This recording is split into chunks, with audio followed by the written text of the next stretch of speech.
출근길에 좋은 파트너 YTN 뉴스 FM 뉴스 정면 승부.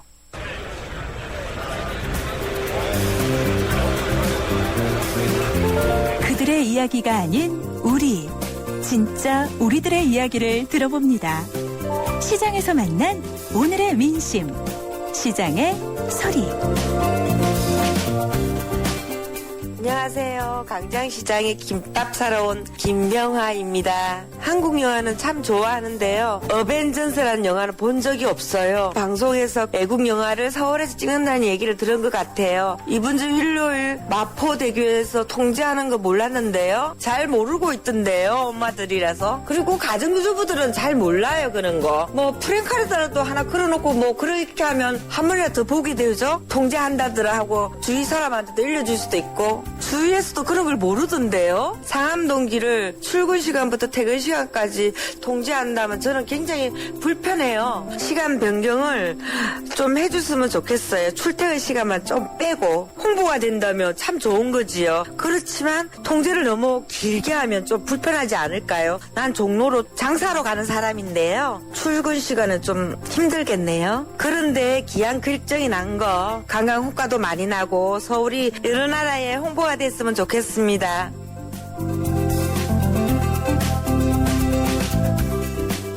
네, 94.5 YTN 뉴스 FM 강존의 뉴스 정면 승부 3부입니다.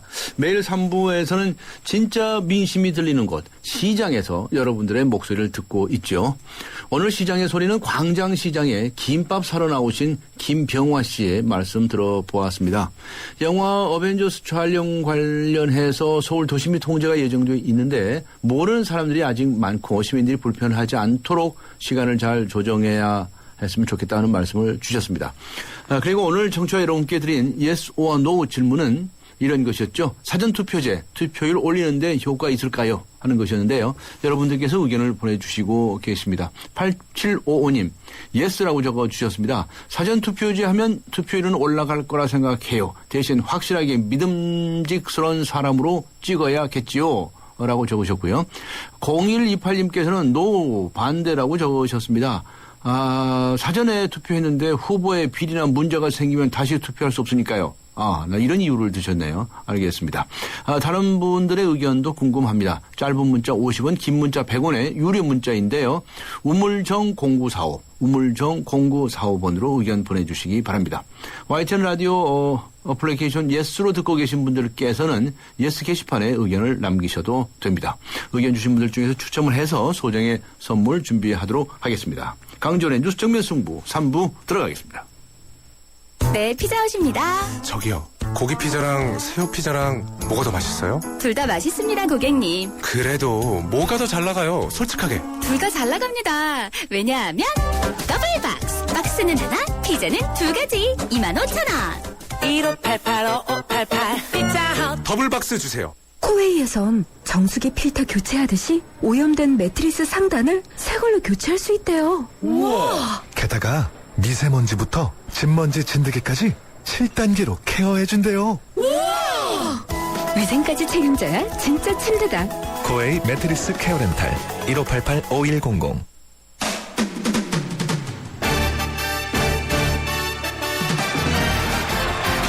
네, 강전의 뉴스 정면 승부 3부 즐거운 스포츠 소식부터 알아보고 가겠습니다. 일간 스포츠의 이은경 기자 연결합니다. 이은경 기자 안녕하세요. 네, 안녕하세요. 네, 손흥민 선수 소식부터 알려주시죠. 또 골 한 골 넣었죠?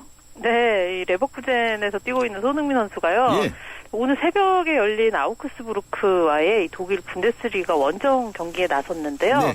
후반 35분에 이 왼발 슛을 성공시켰습니다. 이 1대1로 맞선 상황에서 네. 손흥민 선수가 이 율리안 브란트 이 동료하고 2대1 패스를 주고받으면서 이 골문 왼쪽으로 침투를 했고요.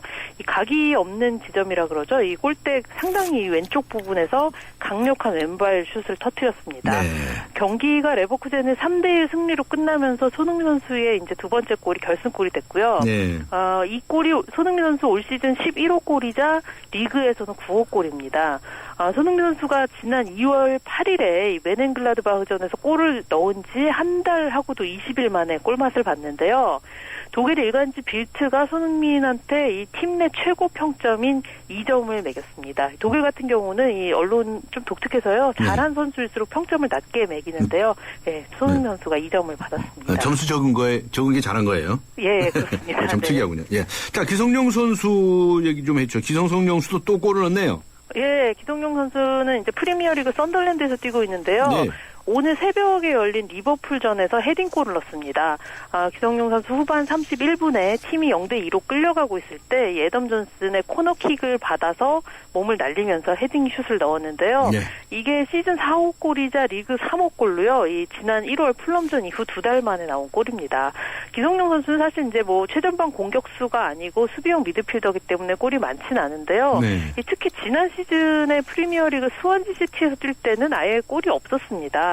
굉장히 수비적인 그 역할을 했기 때문인데 사실 이번 시즌에 썬덜랜드로 옮긴 이후에는 썬덜랜드 감독이 기성용 선수한테 굉장히 공격적인 역할을 주문하고 있어서 네. 올 시즌에는 이렇게 좀 골을 자주 이제 골 소식을 전하고 있는 건데요. 네. 이 썬덜랜드가 1대2로 경기 지긴 했지만 기성용 선수 공격적인 플레이 굉장히 돋보였고 특히 오늘 골이 의미가 더 있는 거는요. 기성용 선수가 이 사실 프리킥 전담 키커로 자주 나설 만큼 킥이 좋은 대신에 헤딩은 굉장히 약점이었거든요. 네네. 그런데 약점이었던 헤딩으로 이 프리미어리그에서 골을 넣으면서 한층 발전한 모습 보여줬다는 게 굉장히 의미가 있습니다. 네. 앞으로도 이제 헤딩 슛 좀 기대를 해봐야 되겠네. 네. 알겠습니다. 자, 임창용 선수가 기자회견을 했네요. 삼성에 공식으로 입단한다는 얘기죠? 예, 어제 저녁에 이제 삼성하고 공식 계약을 했고요. 오늘 삼성 2군 훈련장인 경산 볼파크에서 입단 기자회견을 했습니다.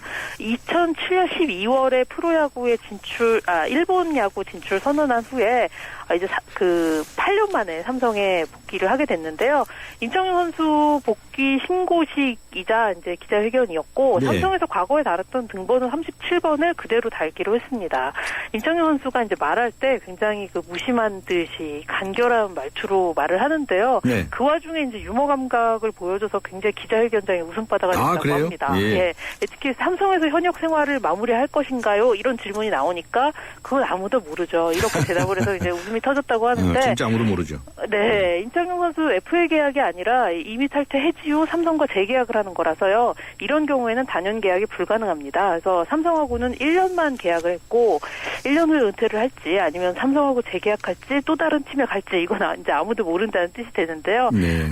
지난 7년 동안 일본과 미국 두루 거친 임창용 선수, 이 한국 야구가 미국과 일본에 비해서 처진다는 생각 전혀 하지 않는다. 이런 이야기를 했습니다. 네, 듣기 좋은 말이로군요. 네, 네네. 고맙습니다. 감사합니다. 네, 감사합니다. 네, 지금까지 일간스포츠의 이은경 기자와 함께 했습니다.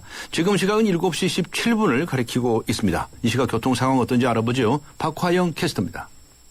예, 성산로에 사고가 났습니다. 성산 2교 교차로 안에서 승용차끼리 부딪혔는데요. 지금 사고 차량을 비롯해서 사고 정리 차량까지 와서 교차로를 중심으로 뺑 둘러서 있고요. 교통경찰관이 수신호로 교통 정리를 하고 있습니다. 부근으로는 많이 혼잡하고 밀리기도 한다는 점 염두에 두셔야겠고요. 도심에서는 종로가 1가에서 2가 쪽으로 흥인지문에서 신설동까지 밀려 있고요. 반대쪽으로는 신설동에서 흥인지문, 종로 3가에서 종각 쪽으로 속도가 많이 떨어집니다. 통일로는 구파발 가는 길 서대문에서 홍은 사거리 쪽으로 시속 20km 내로 천천히 가고요. 여전히 간선도로 정체는 계속 길어져 가는 가운데 북부 간선도로가 많이 길어졌습니다. 이제는 신내부터 밀리기 시작해서 하월곡동까지 북부 간선도로 종암동 쪽으로 길게 밀립니다. 경부고속도로 외곽 쪽으로는 잠원에서 반포 사이 3차로에 고장차가 막고 서 있습니다. 3차로 미리 주의를 하셔야겠습니다. 뉴스 정면 승부 교통정보였습니다.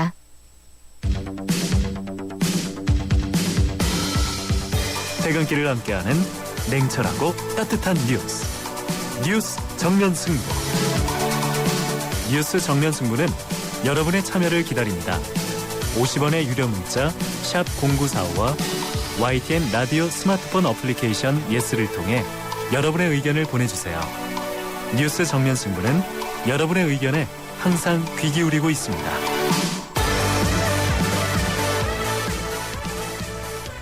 네, 휴대전화. 이거 안 가진 분들 별로 없으시죠? 삐삐 때부터 시작을 해서 CT폰 그리고 지금의 스마트폰에 이르기까지 이동통신의 발전 참 놀랍습니다. 벌써 우리나라에서 이동통신 서비스가 시작한 지 30주년이 됐다고 하는데요. 오늘 세 번째 정면 인터뷰 이동통신의 30년을 되돌아보는 시간을 갖도록 하겠습니다. 통신소비자협동조합의 이용구 상임이사 전화를 연결해서 자세한 이야기 들어보죠. 안녕하세요. 예, 안녕하세요. 네, 통신소비자협동조합의 상임이사이신데요. 이 단체부터 먼저 소개를 간략하게 좀 해주시겠습니까? 예. 지금까지 우리 통신 소비자들이 거대 통신사와 1대1로 서비스 이용 계약을 체결하면서 예. 이 갑을 관계로 일방적으로 끌려만 다녔습니다. 예. 이로 인해 고가의 통신 요금을 물어가면서도 제대로 소비자의 권리 주장을 문제 못하고 살았는데요. 예. 예, 이래서는 안 되겠다는 마음으로 저희 소비자들이 뭉쳐가지고 예. 통신 소비자 협동조합을 만들었습니다. 아, 그렇군요. 어떤 활동들을 하시나요? 저희들이 뭐 핸드폰 요금도 내리고, 네. 그다음에 통신 소비자 권리 구제 같은 네. 이런 일들도 저희들이 앞장서서 하고 있습니다. 소비자 핸드폰 요금 좀 내렸습니까? 예. 저희들이 이제 알뜰폰 제도를 활용을 해가지고. 아하. 예, 지금까지 이제 통신요금 비싸다고 내리려고 하는데도 지금 뭐 여력이 없다고 하면서 1,000원밖에 안 내렸잖아요. 네. 예, 그걸 저희가 기본요금 70% 인하하는 상품을 만들어가지고 시장에 충격을 줬습니다. 아, 네. 통화요금은 이동통신사, 기존의 통신사하고 똑같이 1.8원씩 낼 수 있게끔 그런 상품을 만들었죠. 네, 그러셨군요. 자, 우리나라가 이제 이동통신 서비스를 시작한 지가 벌써 30주년이 됐다고 합니다. 예, 참 많이 발전했죠, 그동안에, 그죠? 예, 많이 발전했습니다. 예. 유무선을 포함해가지고 통신 인프라의 구축은 세계 최고 수준입니다. 네. 예, 세계 어디를 다녀가도 대한민국과 같은 통신 환경을 구축해 나온 나라는 거의 없다고 봐야죠. 네. 그렇죠. 예. 자, 그런데 그러한 그 이동통신의 발전이 우리 국민들의 실생활에도 많은 변화를 가져오고 국가 전체도 여러 가지 변화를 가져왔어요. 뭐 긍정적인 면도 있고 또 무슨 부작용 같은 거 있고 그럴 겁니다. 어떻게 설명해 주시겠습니까? 예. 특히 스마트폰의 등장으로 생활 패턴이 급격히 바뀌고 있음을 모두 다 실감하실 겁니다. 예. 예, 긍정적인 면은 이제 거의 모든 통신 소비자들이 정보 접근성이 굉장히 높게 지금 향상이 돼가지고 예. 이를 기반으로 해가지고 새로운 지식 정보화 시대의 문화가 지금 만들어지고 있고요. 예. 부정적인 측면으로 봐야 할 것들은 이제 그러다 보니까 정보들이 너무 많다 보니까 예. 생활에 여유가 없어지고 예.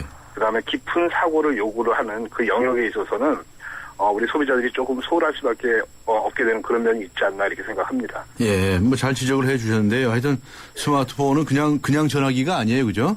예, 그렇습니다. 완전히 컴퓨터가 그냥 다 들어가 있는 그런 자료집이 돼 있는 상태가 됐죠. 예, 이동통신 업체들은 이 신규 가입자 끌어들이기에만 급급하고 정작 기존 고객들 관리는 좀 소홀하다 이런 지적들이 나오고 있는데요. 어떻게 보십니까?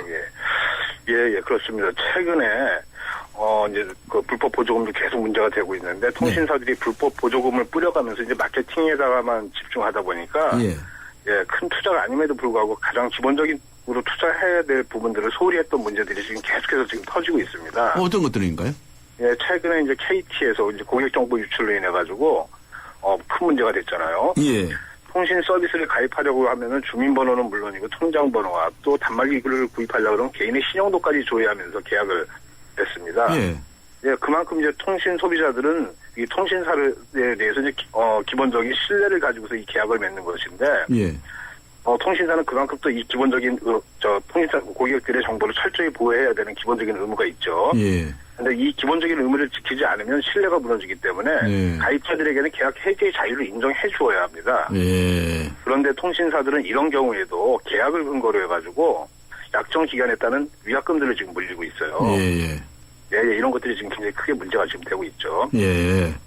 고객 서비스 수준이 좀 낮다 이렇게 보시는 거로군요. 예, 그렇죠. 예. 그럼 이 SK에서 통신 장애 사고도 생기고 그러지 않았습니까? 예. 같은 맥락인데요. 통신 소비자들에 대한 고객 서비스는 가장 기본적인 서비스는 안정적인 통화의 송수신이 가장 중요한 서비스 아닙니까? 예. 그런데 이 부분에 대한 투자도 소홀히 했기 때문에 며칠 전과 같은 통신 대란이 일어났습니다. 네. 이것도 큰 문제인데 더 큰 문제는 이후에 나온 이후에 발표한 SK텔레콤의 보상 대책 발표 내용입니다. 뭐 10배로 준다는 거요? 예. 예. 전 국민이 핸드폰을 들고 있고 모두가 무선망에 연결되어 있는 초연결 사회에서 예. 국민의 반 이상을 차지하고 있는 통신망이 마비가 되면 예. 통신사에 관계없이 예. 전 국민이 불편을 느끼고 고통을 당합니다. 예. 그런데 SK텔레콤에서 발표한 보상 대책의 내용은 예. 자사 가입자들에게만 해당되는 내용입니다. 아하. 엄청난 사회적 문제를 일으켜놓고 내어놓은 대책이 불편을 겪은 소비자들에 대해서 정말 죄송하고 사죄하는 마음으로 예. 내놓은 진정한 대책이 아니라 진실성 있는 대책이 아니라 예. 자사 가입자를 끌어모으고 그다음에 지키기 위한 마케팅적인 요소가 숨어있는 대책을 내놨어요. 네. 똑같이 불편을 겪었을 타사 고객들, 가입자들에게는 어떤 메시지냐면 억울하면 SK텔레콤 가입자가 되어주세요라는 메시지가 예. 그 안에 지금 숨어있는 대책을 내놨어요. 예. 그렇게 보시는군요. 예, 그렇습니다. 그 어떻게 했어야 하는 거예요? 자사 가입자뿐만 아니라 네. 송수신 기록을 SK텔레콤에서 지금 다 가지고 있지 않습니까? 예. 그럼 타사 가입자 중에서도 SK텔레콤에 전화를 걸었는데 불통이 돼가지고 고생을 하신 분들이 굉장히 많아요. 이분들에 대한 대책도 같이 발표를 해줬어야죠. 예. 그런 주장이시군요. 예. 하여튼 요즘 그 이동통신에 대해서 말이죠. 요금 제가 늘 문제되고 있지 않습니까? 뭐 별의별 요금제가 다 있고 말이죠. 어떤 때는 그냥 폭탄을 맞는 경우 있대요. 예. 그런 실정에 관해서 좀 잘 아세요? 예, 다른 문제점들도 지금 많지만 시간 관계상 우선 한 가지만 말씀드리겠습니다. 예. 현재 통신사의 요금 구조상 쓰지도 않았는데 받아가는 요금, 네. 소위 낙전 수입이라고 합니다. 그 낙전 수입이 지금 너무 많습니다. 그게 뭡니까? 예를 들어서 뭐 문자 300건, 통화 300분, 문자 50건, 이렇게 데이터 7기가 이런 식으로 배열을 하지 않습니까? 예. 소비자들이 그걸 다 쓰지를 못해요. 다 못 쓰죠. 못 쓰는 경우도 많죠. 예. 그게 고스란히 통신사 수입이 됩니다. 아. 그렇게 들어가는 돈들이 스마트폰의 경우에는 월 1만 원 가량이 예. 낙전 수입이라고 하는데 예. 이게 전부 다 토탈하면은 천문학적인 수입입니다. 그 한 사람에게 10,000원씩이요? 예. 그럼 어마어마한 돈이 되겠죠. 그것도 매월 10,000원 정도. 매월 10,000원. 예. 낙전 수입이라고 하니까 이런 것들이 통신 비용을 줄일 수 있는 많은 부분들이죠. 네. 예. 이 점에 관해서 이제 불만을 가질 수밖에 없겠네요. 이거 그렇죠. 실제 소비자들은 잘 모르는 경우가 많아요.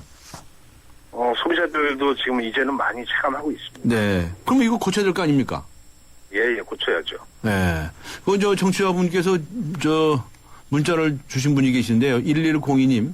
기술은 LTE인데 서비스 마인드는 그야말로 벽돌폰 시대에 머물러 있네요. 이렇게 의견을 주셨네요. 동의하십니까? 예, 동의합니다. 지금 전부 다 지금 마케팅적인 그런 쪽에다만 지금 초점을 맞췄기 때문에. 네. 고객 서비스나 이런 쪽에다 지금 거의 투자를 지금 소홀히 하고 있다라는 면들이 지금 계속 나타나고 있는 겁니다. 네. 그 앞에 말씀하신 것처럼 무슨 낙전 수입이니 뭐니 그런 말씀들 하셨는데 이 휴대전화 요금 좀 이게 낮춰야 되지 않습니까? 네. 휴대전화 요금 많이 낮춰야죠. 이 휴대전화 요금 인하를 추진하기 위해서 통신소비자협동조합이 이동통신 재판매 업체와 손을 잡고 무슨 일을 좀 해보시겠다. 그렇게 보도가 된 게 있던데. 예.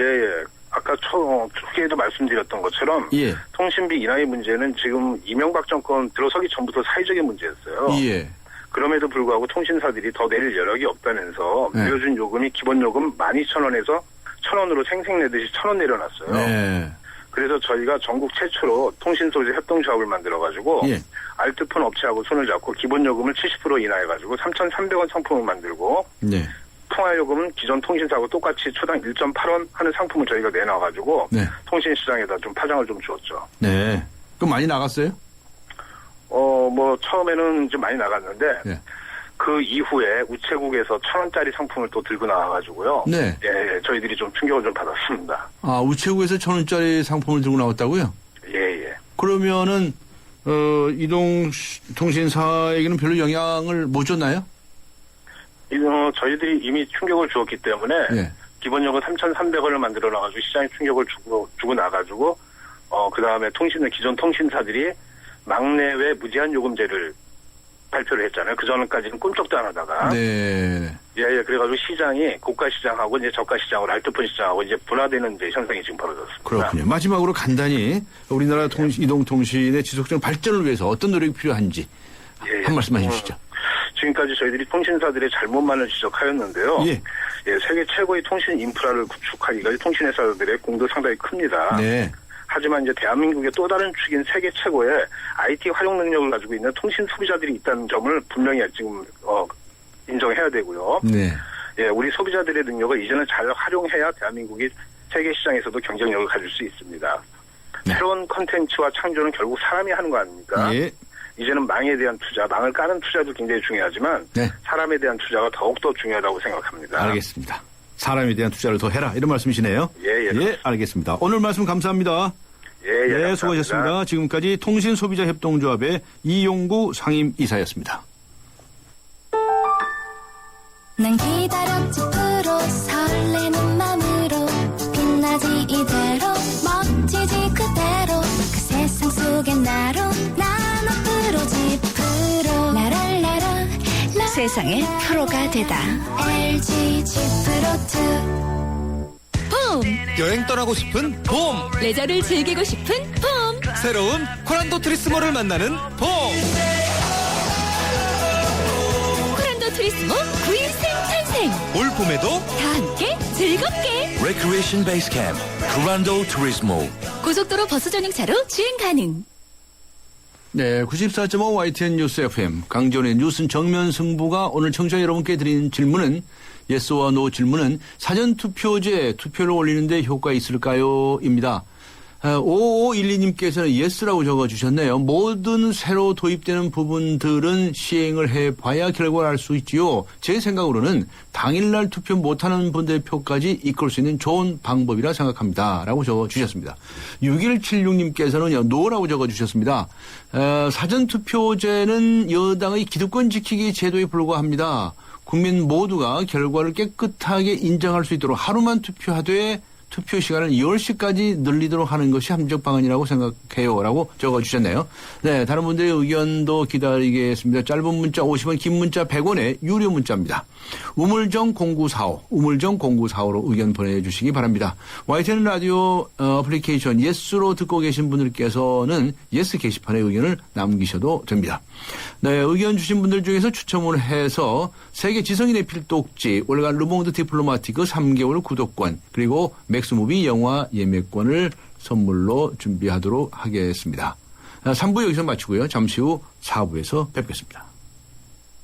서양 고전음악을 완성시킨 천재 작곡가 악성 베토벤. 그의 음악적 잠재력을 일깨워준 사람은 스승인 크리스티안 네페 선생님이었습니다. 네페 선생님은 지루한 이론과 반복적인 연습을 강요하지 않았습니다. 이탈리아와 프랑스, 독일에 유명한 오페라를 감상할 기회를 마련했고 어린 베토벤이 음악에 대해 더 깊이 느끼고 생각할 수 있도록 이끌었습니다. 가르치는 것이 아니라 깨우치는 교육, 아이들의 잠재력을 활짝 꽃피우는 우리 교육의 희망입니다. 이 캠페인은 I am the key, 눈높이 대교와 함께합니다. 엄마, 간병인이 없어도 환자를 돌봐주는 병원이 있다고요? 환자 안심병원은 전문 간호사가 간병 서비스를 24시간 전담하여 환자에겐 빠른 쾌유를, 환자 가족들에겐 간병에 대한 부담을 덜어드리고 있습니다. 환자 안심병원 이용 정보는 02-2276-7000번 또는 검색창에 환자 안심병원을 검색하세요. 먹고 사는 걱정 덜어주는 민생 안심 정보 모르면 안 돼요. 천만 시민 생활의 힘 캠페인은 서울특별시가 함께합니다. 살아있는 뉴스 깨어있는 방송 한국의 뉴스 채널 YTN 뉴스 FM. 네, 94.5 YTN 뉴스 FM 강존의 뉴스 정면 승부 4부입니다. 오늘 청취자 여러분께 드린 질문은요. 사전투표제 투표율 올리는데 효과 있을까요? 입니다. 의견 보내주신 분들 많습니다. 4560번님, 예스라고 적어주셨네요. 사전투표제 꼭 실시해야 합니다. 유권자에 대한 배려와 참정권 확대를 위한 것입니다. 라고 적어주셨네요. 네, 4245님께서는 이렇게 적어주셨습니다. 사전투표 NO. 네, 노라고 적어주셨네요. 시간을 갖고 후보자들 검증해야 되는데 사전에 투표하게 되면 제대로 후보자 검증을 할 수가 없을 것 같네요. 라는 의견이셨습니다. 다른 분들의 의견도 궁금합니다. 짧은 문자 50원, 긴 문자 100원의 유료 문자입니다. 우물정 0945, 우물정 0945로 여러분들의 의견 보내주시고요. YTN 라디오 애플리케이션 예스로 듣고 계신 분들께서는 예스 게시판에 글을 남기셔도 됩니다. 의견 주신 분들 중에서 추첨을 해서 소정의 선물을 준비하도록 하겠습니다. 4부 들어가겠습니다.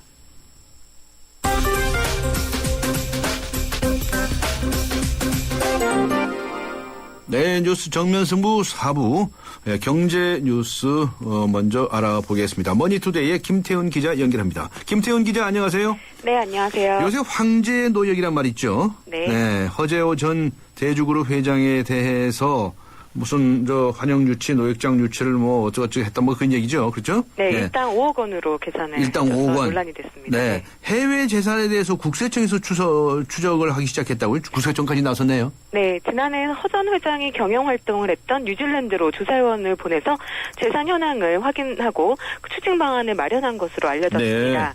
허 전 회장은 지난 2010년 뉴질랜드로 출국해서 영주권까지 얻어 4년 가까이 현지에서 머물러 왔습니다. 대주그룹이 부도로 공중 분해된 뒤 뉴질랜드 오클랜드에 건설사를 창립해서 10년 넘게 사업을 하고 있는 사실이 확인이 됐고요.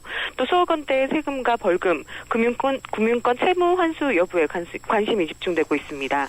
또 국세청은 허 전 회장이 국내 재산을 뉴질랜드 현지로 빼돌렸을 가능성에 대해서도 조사하고 있는 것으로 전해졌습니다. 네. 세금 안 낸 게 맞나요? 네, 벌금이 254억 원이고 국세가 136억 원, 지방세가 24억 원, 금융권 빚이 233억 원입니다. 예. 금융권에서도 빚이 좀 많이 남아있나 보네요. 네. 그렇군요. 자, 사상 최장 기간 파업을 기록했던 코레일 철도 파업. 그런데 이 노사 갈등이 다시 불거져가지고 파업 가능성이 있다고요? 네, 코레일이 다음 달 초에 850여 명에 대한 순환전보 조치를 단행하기로 했는데요. 예. 하지만 여기에 운전 분야와 차량 검수 분야가 포함이 됐는데 그동안은 전문성 문제 때문에 순환 정보에 포함되지 않았던 분야였습니다. 네. 철도 노조는 파업 참가자들에 대한 보복 조치라고 강력하게 반발을 하고 있는데요. 올해 손해익은 일터에서 낯선 곳으로 가게 되면 사고 위험이 되려 커지고 교육 비용도 쓸데없이 나간다는 그런 주장입니다. 노조는 모레 서울역에서 결의대회를 열 방침이지만 사측도 입장이 강경해서 갈등이 더 깊어질 전망입니다. 네, 알겠습니다. 지켜봐야 되겠네요. 스마트폰 문자로 말이죠. 네. ATM기라고 그러죠. 현물 자동 입출금기. 여기에서 돈을 빼낼 수 있는 그런 악성 신종 코드가 발견이 돼가지고 세계 금융권이 보안 비상이 걸렸다면서요. 이게 무슨 이야기입니까? 네, 지난해 하반기에 멕시코에서 외부 키보드로 ATM에서 현금을 인출하려는 악성 코드가 발견이 됐습니다. 네. 이 악성 코드는 스마트폰 문자 한 통만으로도 ATM을 감염시켜서 현금을 빼낼 수 있고 지금도 세계 여러 곳곳에서 인출 시도가 있는 것으로 조사가 됐습니다. 그래요? 네. 네, 이것을 해결하려면 이 ATM기가 윈도우 XP를 운영체제로 하는 그런 ATM기가 문제이기 때문에 이 윈도우 XP를 다른 상위 버전으로 바꾸는 방법이 필요하다고 하는데 이 기기 교체가 만만치 않아서 문제가 심각해질 수 있다고 지적되고 있습니다. 아, 그래요? 네. 대책을 세워야 되겠네요. 네. 네, 알겠습니다. 오늘 말씀 여기까지 듣도록 하겠습니다. 수고하셨습니다. 감사합니다. 네, 감사합니다. 머니투데이의 김태은 기자와 함께했습니다. 강지원 변호사와 함께하는 유쾌한 수다 한판. 우리를 바꾸는 수다.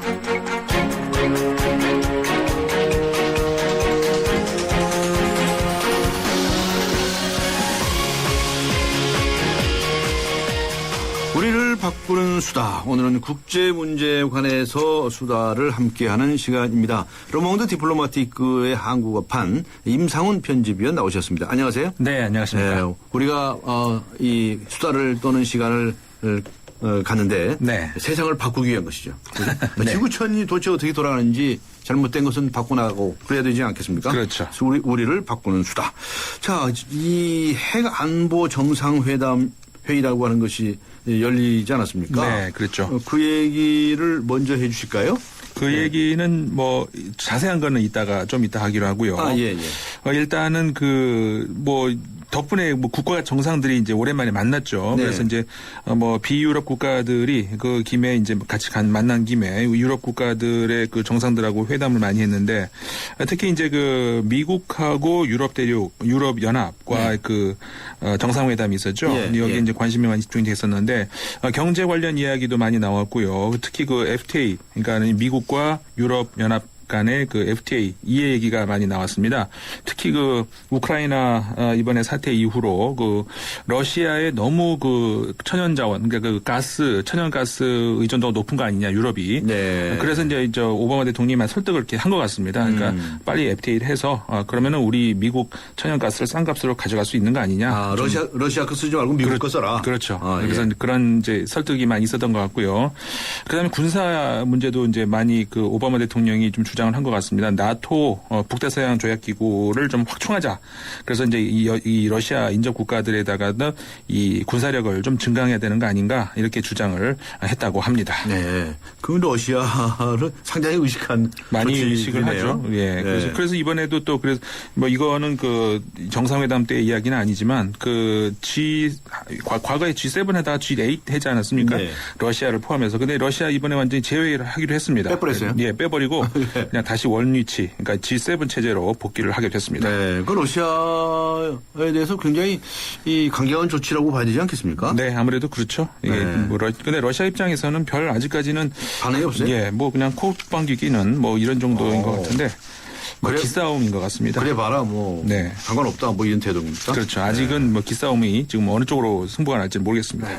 저 말레이시아 그 항공기 사태 결국 추락사로 결론이 났다고 봐야 되겠습니까? 예. 근데 참 이게 이상합니다. 그렇게 뒤집는데도 아직까지도 못 찾았단 말이에요. 이번에 마지막으로 들어온 소식이 찾다가 또 이 그 기상 관계상 그 안 좋아가지고 악천후 때문에 철수했다고 하는데요. 아직까지 아무런 단서를 찾지 못한다는 것이 참 이상합니다. 어쨌든 간에 공식적으로는 추락사 한 것으로 이렇게 결론을 냈고요. 근데 이제 그래서 이제 그 탑승 인원이 모두 사망했다. 이거를 그냥 문자로 통보하듯이 시켜가지고 좀 공분이 나기도 했었죠. 네, 그렇군요. 이 시간에는 뭐 전 세계 각국을 돌아다니는 시간이니까요. 네. 타이완 이야기 좀 해주시죠. 타이완에서 요새 무슨 데모가 크게 일어났습니까? 그렇죠. 이 타이완 대학생들이 국회의사당을 점거를 했는데요. 대학생들이요? 예. 그래서 타이완이 대학생들이 좀처럼 안 그러는데 이게 역사상 처음이라고 합니다. 네. 이게 이제 그 뭐라고 할까요? 그 중국과의 그 양안 관계라고 하지 않습니까? 여기서 이제 현 정권이 이제 국민당 정권인데 국민당 정권이 좀 더 이렇게 중국에 좀 더 다가가는 그런 이제 쪽이고 반면에 이제 민진당이죠. 야당인 민진당은 좀 독립적으로 우리끼리 따로 중국과는 관계없이 우리끼리 따로 살자 뭐 이런 입장인데 지금 그 서비스 무역 협정 비준 여기 이것을 지금 국민당이 추진을 하고 있거든요. 여기에 반대하는 대학생들이 지금 점거해가지고 저 농성을 벌이고 있는 겁니다. 그리고 행정원 그러니까 우리나라식으로 하면은 그 뭐라고 정부 청사에 해당하는데요. 거기를 점거했다가 강제 진압을 했습니다. 그런데 그런 과정에서 지금 오히려 지금 그 여론을 더 들쑤셔넣는 그런 결과가 돼가지고 아무튼 지금 이 대만이 아주 시끄럽습니다. 그렇군요. 이번에 프랑스로 가보시죠. 네, 프랑스 이번에 그 지방선거가 있었습니다. 프랑스는 2차까지 가는데요. 지난 일요일 날 1차 선거가 있었는데 집권당인 사회당이 크게 패했습니다. 네. 뭐 2차까지 가봐야 뭐 최종 결정이 나겠지만 사실상 그 경제 활성에 실패한 올랑드 정권에 대한 심판이다 이렇게 봐야 될 것 같고요. 특히 이번에는 극우파죠. 국민전선이 창당 이후에 최고의 성적을 얻었습니다. 그래서 프랑스에서 그 좀 분위기를 보면은 그 우파 같은 우파라고 해도 보통 정상적인 우파 이런 데에서는 그 극우파하고 사이가 굉장히 안 좋거든요. 그래서 이 극우파의 그 등극, 그다음에 이미 1차 투표에서 판세를 결정해가지고 시장까지 배출하는 그런 경우도 있었거든요. 많이 프랑스 정치권에서 우려를 하고 있습니다. 반면에 수도인 파리에서는 첫 여성 시장이 나올 것 같습니다. 지금 1차 투표에서 사회당이 약간 앞섰는데 뭐 2차 투표에서 어떻게 되든 간에 그 후보자 둘 다 여성이거든요. 그래서 처음으로 여성 파리 시장이 나올 것 같습니다. 네, 여성들끼리 경쟁하고 있고요. 그렇죠. 네. 이번엔 남미 쪽으로 가보죠. 남미가 시끄럽습니까? 예, 시끄럽네요. 그 브라질 월드컵을 앞두고 있지 않습니까? 근데 반대 시위도 많고 시끄럽습니다. 지금 리오데자네이루에서 특히 그 소요가 사태가 많이 일어나는데 군 병력까지 동원을 하게 됐습니다. 그래서 이제 월드컵이 끝나는 기간까지 군 병력을 이 시 내에 유지를 하겠다 이렇게 발표를 했는데 잘못하면은 그 10월에 대선이 있는데요. 그때까지도 갈 수도 있을 것 같고요. 좀 많이 그 우려가 됩니다. 네. 그리고 베네수엘라의 경우는 지금 차베스의 후계자 마두로가 좀 카리스마가 그 차베스만큼 되지 못하는 것 같아요. 좀 반 마두로 시위가 거세지고 있습니다. 그래서 지금 그 시위가 점점 격화되고 있는데 여기도 주목을 좀 해봐야 될 것 같고요. 엘살바도르 같은 경우에 좀 재밌는 게 여기서도 대선이 있었는데요. 결선 투표 2차 투표까지 갔는데 박빙 승부가 있었다고 합니다. 0.1% 차로 후보가 당선이 이제 갈려가지고 그 탈락한 후보가 무효 소송을 제기를 했는데 기각이 됐다고 합니다. 0.1% 차이. 네. 박빙이네요. 그렇죠. 네. 저 핵 안보 정상회의 이거 자세히 좀 설명을 해주세요. 이제 뭐 많은 분들이 아시겠지만 그래도 다시 한번 정리를 해봐 주실까요? 네. 이게 뭐 처음 시작된 게 이제 지난 2010년이었습니다. 근데 그 1년 앞서서 2009년에 미국의 오바마 대통령이 이제 프라하에서 핵 비확산 문제에 대해서 이제 구상을 밝혔는데 이른바 이제 프라하 선언이라고 하죠. 그러니까는 한마디로 말해서 핵물질과 그 핵물질 다루는 기술 이런 것들을 이관한다든가 판매한다든가 뭐 이런 그 유통을 차단하겠다 그래서 이걸 국제사회 차원에서 제도하겠다 이런 선언이었는데 그러니까 한마디로 말해서 이 핵무기가 테러 집단의 손에 들어가게 해서는 안 된다 이런 절박함에서 나온 것이었죠. 네. 미국 입장에서는 뭐 그 대형 테러 9.11 테러 그걸 기억하는 입장에서 언젠가 이 핵 테러가 있지 않을까 하는 그런 공포가 심하거든요. 네. 그래서 그러니까 미국이 솔선수범할 테니까 국제사회가 좀 같이 하자 이런 취지였습니다. 그래서 1차 회의가 워싱턴에서 열렸고요. 본격적으로 이제 고농축 우라늄 그다음에 플루토늄의 관리가 그 국제 차원으로 넘어가겠는. 그런데 이게 쉽겠습니까? 이거 보통 어려운 일이 아니지 않겠어요? 어렵죠. 핵물질을 다들 감추고 있는데 말이죠. 이거 그렇죠. 국제사회가 이렇게 투명하게 통제할 수 있을까요? 네, 좀 이상적인 아직까지는 그러니까 지금까지 알려진 바로는 전 세계 수십 개국에 2,000톤이 넘는 핵물질이 지금 있다고 하거든요. 뭐 우리 잘 알다시피 공인된 핵무기 보유국이 이제 그 안보리 5개 국가 미, 영, 프, 러시아, 중국 이렇게 5개 국가 그 외에도 또 사실상 보유는 하고 있는데 이제 비공식적인 인도라든가 이스라엘, 파키스탄, 북한도 여기 사실은 뭐 공식적으로 인정은 안 되고 있지만 핵무기를 보유하고 있다고 봐야 되겠죠. 사실상. 그렇죠.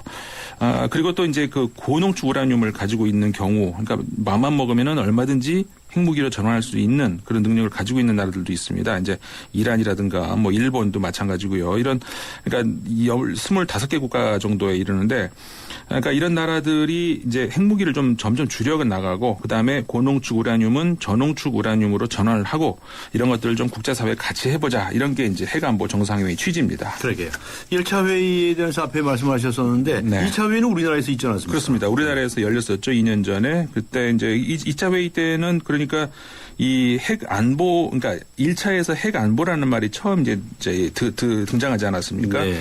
이제 그것을 구체화시키는 그런 게 이제 2차 회의였다고 볼 수가 있습니다.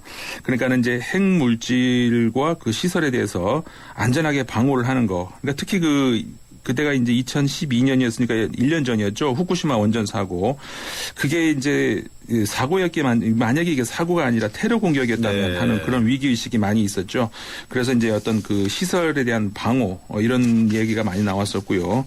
국제 공조, 이런 이야기들, 이런 것들이 이제 많이 됐었습니다. 2차 회의 때는 이제 그런 이야기들이 나왔었죠. 네. 3차 회담에 이번이 3차였죠. 어떤 의제가 주로 다뤄졌습니까? 이번의 경우에 이제 지난번 2차 회의 때 또 많은 국가들이 고농축 우라늄을 이제 처분한다든가 저농축으로 전환한다든가 이제 약속을 했거든요. 거기에 대한 검증 이런 것들이 좀 있었고 그리고 이제 서울 회의 당시 발표됐던 그 서울 커뮤니케 여기에 대한 전체적인 상황 점검, 그다음에 핵 테러 억제 협약 이런 이야기들이 있었습니다. 그리고 이번에 그 커뮤니케에 포함되지는 않았지만 핵물질이 테러 세력의 손에 넘어가지 않게 좀 국제사회가 가이드라인을 만들자 이런 얘기들도 나왔고요. 이렇게 해서 이제 그 마무리가 됐는데 2년 후에 또 열리죠. 그래서 2016년에는 워싱턴에서 열린다고 합니다. 그리고 이번에 또 그 유엔 산하 원자력 기구죠. 그 IAEA 여기 좀 더 힘을 실어주는 어떤 활동 지원책도 이번 코뮤니케에 포함이 됐습니다. 네, 당연히 국제기구들과 연계가 돼야 되지 않겠습니까? 그렇죠. 이 사실 그 국제 원자력 기구가 만들어진 지 오래됐거든요. 네. 50년대에 만들어진 건데 뭐 노벨상도 받고 맞아요. 예, 그렇죠. 네. 성과도 있었지만 결국은 이 회원국들이 좀 핵 확산을 줄여야 된다는 절박함이 없으면은 사실 활동에 한계가 있을 수밖에 없겠죠. 네.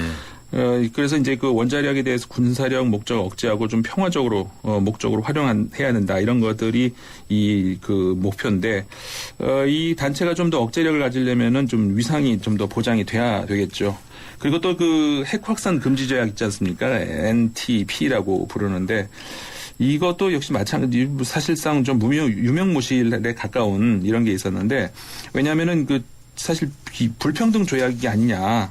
그러니까는 가지고 있는 나라는 그대로이고 나머지 못 가지게 하는 뭐 그런 거 아니냐. 그래서 확산을 금지하는 조약이니까. 그렇죠. 네, 네. 그러다 보니까 정작 그 아까 말씀드린 비공인 핵무기 보유국 있지 않습니까? 이 국가들은 사실 전부 다 이 조약에서 빠져 있습니다. 그래서 현실성이 없는 것 아니냐. 그래서 좀 더 현실성 있는 그 국제사회 노력이 필요한 것 아닌가 또 이런 문제가 제기되기도 합니다. 이번 3차 핵 안보 정상회의에서는 북한 핵 문제가 어떻게 됐습니까?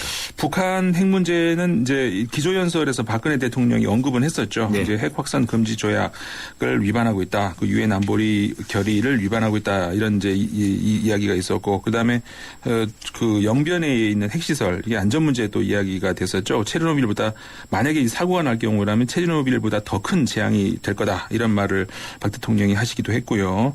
근데 전체적으로는 이 북핵 문제는 이제 별도로 다루기로 하고 이번 3차 핵안보 정상회의 주 논의에서는 빠졌습니다. 근데 그 대신에 그 끝나고 한미일 3국 정상회담이 열렸지 않습니까? 네. 그때는 이제 그 북핵 문제, 그다음에 한반도 주변의 안전 문제 이런 것들이 주 의제로 논의가 됐었죠. 네. 한미일이죠. 한미일. 예, 한미일 정상회담에서 이제 북의 핵 문제에 관해서 단호한 입장을 밝혔죠. 네, 그렇게 했는데, 근데 사실은 또 이 한국 정상하고 일본 정상이 취임 처음 만나는 그런 날이었잖아요. 그렇죠. 근데 일본하고 우리나라가 지금 썩 좋지 않거든요, 관계가. 그렇죠. 네. 어색하지 않았나요? 많이 어색했습니다. 뭐 사실 우리 입장에서는 일본하고 지금 정상회담을 꼭 해야 될 어떤 필연적인 절실함은 없거든요. 네.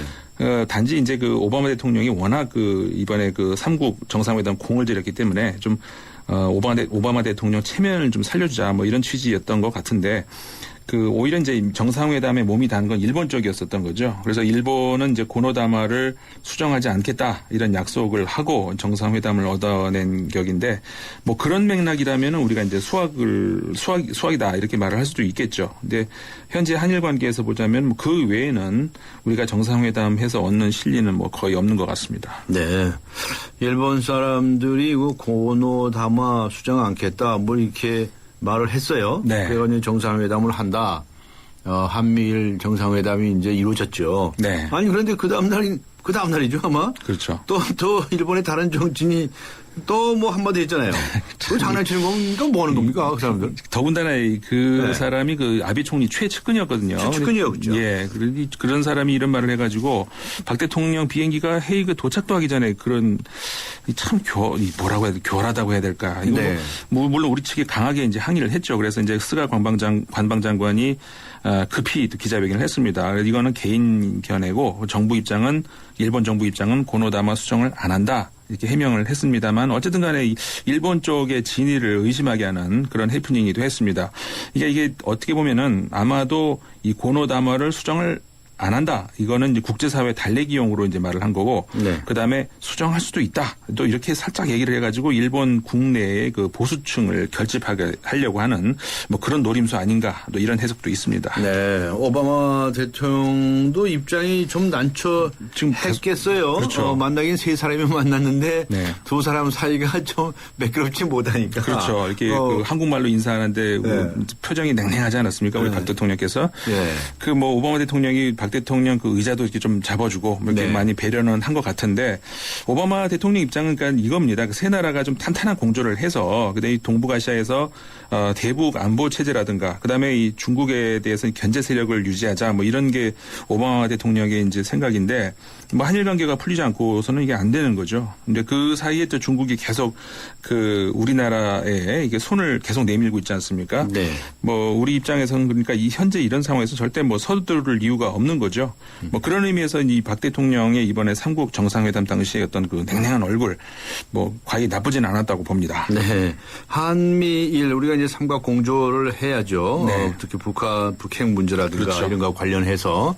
그런데 이번에 한미일 3자 간에 합의된 내용을 요약한다면 어떻게 요약할 수 있을까요? 그 아무래도 그러니까 북한 문제에 이제 초점이 많이 맞춰져 있습니다. 실질 북한의 핵에 관해 북한이 실질적인 변화가 없으면 안 되겠다는 안 거죠. 되겠다. 네. 그런 그러니까는 그 사실상 그 문제에 있어서는 그 3국의 정상이 의견 일치를 본 거죠. 네. 동시에 이제 육자회담 대표, 세 나라의 대표들이 일단 만나기로 했죠. 네, 그렇습니다. 그 자꾸 뭐 만나서 무슨 대책이라기보다도 자꾸 협의를 하는 게 좋을 것 같아요. 그렇죠. 뭐 중국도 많이 성의를 얼마 전부터 계속 성의를 보이고 있지 않습니까? 오히려 육자회담은 중국에서 지금 많이 좀 그 성의를 보이고 있는 것 같은데 뭐 어쨌든 간에 좀 말씀하신 것처럼 자주 만나야 되겠죠. 네. 예. 그런데 이제 한미일 3국이 만나는 모습하고 이제 한국이 중국하고 별도의 정상회담을 하지 않았습니까? 네, 그렇죠. 이 두 가지 모습이 서로 배치되는 것 같으면서도 또